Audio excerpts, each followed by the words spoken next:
ایک 60s میں ہمارے اپنے عزیزوں میں، برادری میں، ایک آدمی نے کروڑوں بنائے حرام راستے سے، وہ اس کا اچانک انتقال ہو گیا کوئی 60 سال کی عمر میں۔ وہ یہ کہا کرتا تھا میں اج مر جاواں میرے بچیاں نو کسی دی پرواہ نہیں، یہ میں نے اپنے کانوں سے سنا اس کی میں اج مر جاواں میری دھی نو کسی دی پرواہ نہیں۔ وہ مر گیا تو ایک دن اس کا بیٹا کہہ رہا تھا کاش ہمارا باپ حرام جمع نہ کرتا تو کوئی خوشی کا دن ہم بھی دیکھ لیتے۔ تو میرے بھائیوں، یہاں اسلام کے نمائندے بنو، اسلام کا جھنڈا اٹھاؤ اور اچھے شہری بن کے دکھاؤ، اپنے بچوں کو اعلیٰ تعلیم دو، اپنے کتنے ہاں میں یہ نہیں، میں روکتا نہیں ہوں کہ حافظ نہ بناؤ، عالم نہ بناؤ، لیکن میں یہ چاہتا ہوں، میں ابھی وینکوور سے آیا تو وہاں ہمارے جو سکھ بھائی ہیں وہ وزیر بھی ہیں، وہ سینیٹر بھی ہیں، اور وہ ایم پی بھی ہیں، اور سارے بڑے بڑے عہدوں پر ہیں، تو تم صرف پیسے ہی بناتے رہو، یہ کون سی عقل مندی؟ اپنے بچوں کو اعلیٰ تعلیم دو، یہاں ایسے اور سکول بناؤ، جائیدادیں یہاں بناؤ، اگر پاسپورٹ یہاں کا ہے تو یہاں پیسہ خرچ کرو، یہاں کے غیر مسلموں کو صدقہ دو۔ کل ہم گئے تھے، وہ ایک بڑا ٹاور ہے تو اس میں ایک بڑھیا بیٹھی تھی اکیلی تنہا، تو اسے اس کی چہرے پر بے بسی دیکھ کر اس سے تھوڑی بات کی تو پتہ کہنے کہ میری 92 سال عمر ہے، میں اکیلی رہتی ہوں۔ ایسوں کو جا کر 2 دن مل لو اور کچھ کھلا دو تو وہ کلمہ پڑھ جائیں۔ اب آپ لوگ جب یہاں آتے ہو تو پچھلے سمجھتے ہیں کہ ہن تو سونے دی کان وچ ہاتھ پے گیا، پتر تیری بہن دی شادی کرنی ہے پیسے گھل، پتر تیری بڑائی دی شادی کرنی ہے پیسے گھل۔ وہ بیچارہ یہاں کیا کرے، وہ نوٹ چھاپے، وہ ہمارے در آدم خیل میں جاؤ، جتنے ڈالر چاہیے لے لو آسٹریلین جتنے لینے جو لے لو، امریکی ڈالر، آسٹریلی ڈالر، کینیڈین ڈالر، پاؤنڈ بھی لے لو، ریال بھی لے لو، یا تو پچھلوں کو پتہ ہی نہیں ہے کہ یہاں کمائی کتنی مشکل ہے۔ میں نہیں کہتا ہوں کہ اپنی بہنوں کی شادیوں کے لیے نہ کرو، اپنے رشتہ داروں کے لیے نہ کرو، لیکن پہلے اپنے بیوی بچوں کو دیکھو، پہلے یہاں اپنے پہلے جن کے والدین یہاں ہیں ان سے کہتا ہوں ماں باپ کو ٹائم دو، ماں باپ کو عزت دو، اور ماں باپ سے کہتا ہوں اگر جوائنٹ فیملی سسٹم ہے تو آنے والی بہو کو تنگ نہ کرو، اپنے بچے کی زندگی کو برباد نہ کرو۔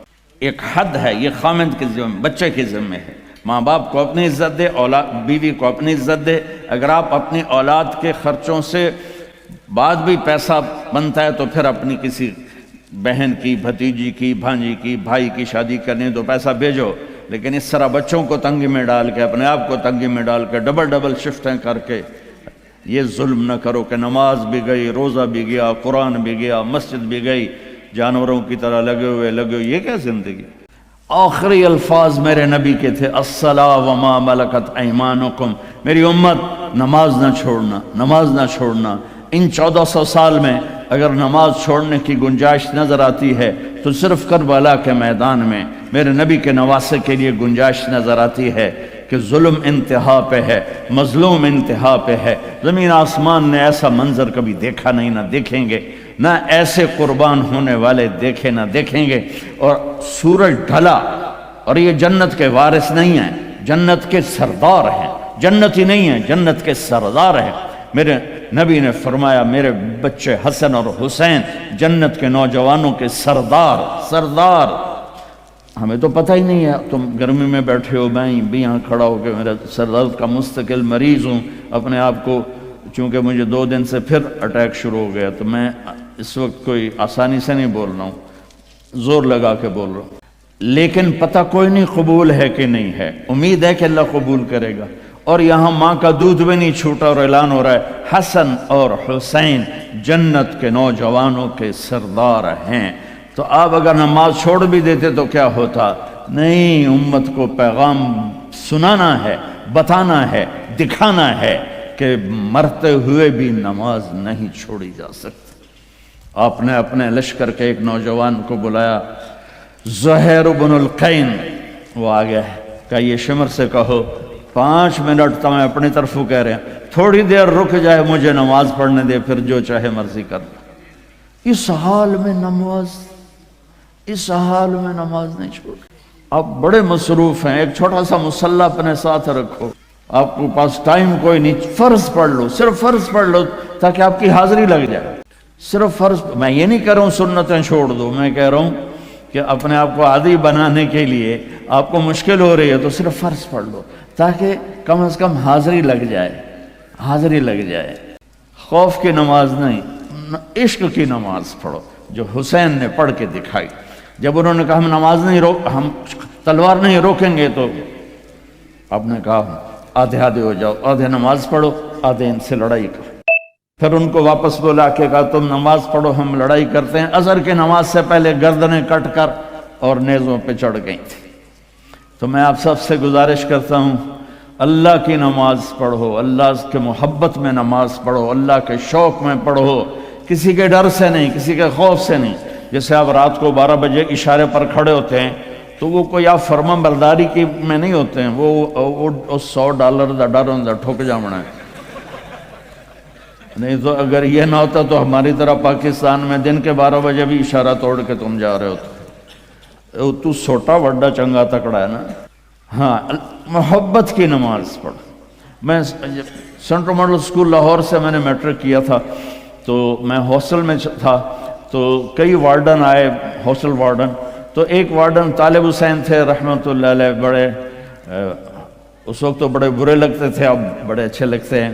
وہ ہماری انہوں نے نگرانی ٹائٹ کر دی، ہمیں نکلنے نہیں دیتے تھے اور بھاگنے نہیں دیتے تھے ادھر، اور نماز کمپلسری کر دی۔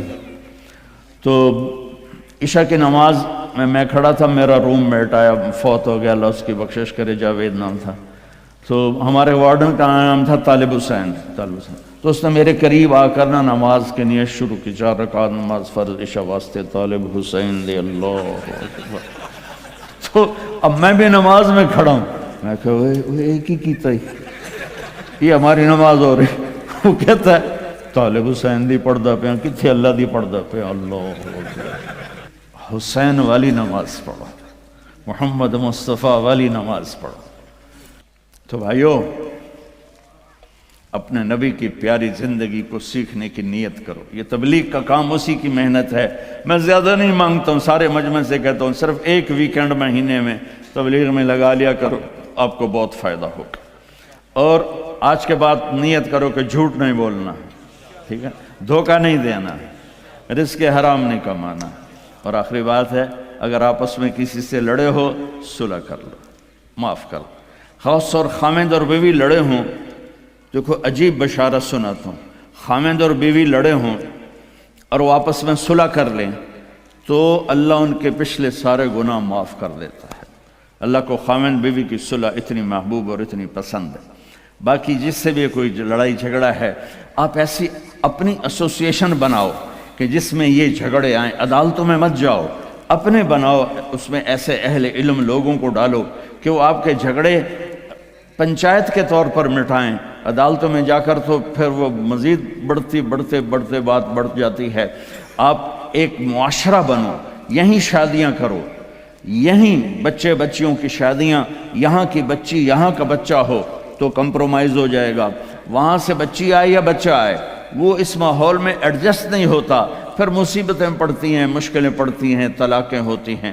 بہرحال یہ تو خالی ایک میرا مشورہ ہے، یہ میرا کوئی نصیحت نہیں، مشورہ ہے۔ اگر آپ کر لیں گے، جب آپ نے یہاں رہنا ہے تو یہیں ایک معاشرہ بناؤ۔